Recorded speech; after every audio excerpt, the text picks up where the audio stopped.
First, we remove our oil fill cap. Then we carefully remove our engine cover, and once the engine cover is removed, then we reinstall our oil caps so dirt and debris do not fall in our engine.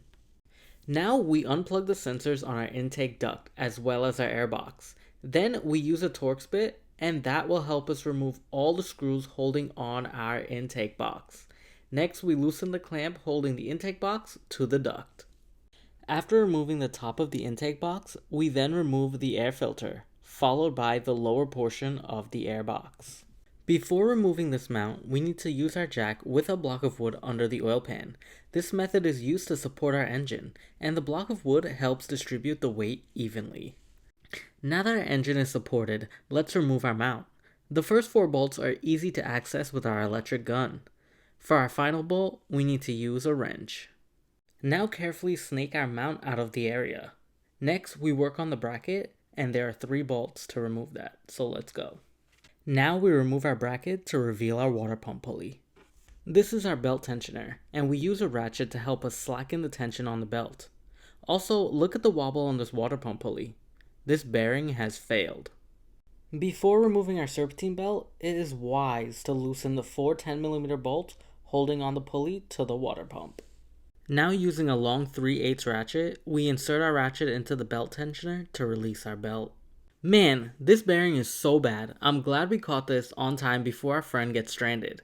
Now fully remove all 4 10mm bolts, which will remove our pulley, and this is going to give us access to removing those water pump bolts. Before prying the water pump, you want to make sure you remove all 6 10mm bolts from the perimeter of the pump. Before we can install our new pump, we need to make sure we remove the old gasket as well as the gasket material residue. A gasket scraper as well as some brake clean can go a long way. Man, look how wobbly this pump is. You can definitely tell the bearing is gone. Here we have our new Duralast Gold water pump. This pump comes with a gasket as well as some brand new bolts. Another awesome fact about this pump is that the part itself comes with lifetime warranty.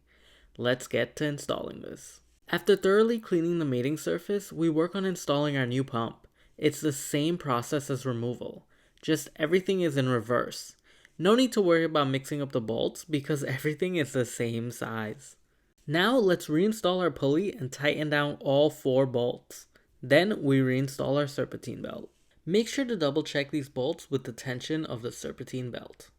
After checking the secureness of the pulley, it is time to install the bracket. Next we install the side engine mount, carefully snake it in and tighten up all the bolts.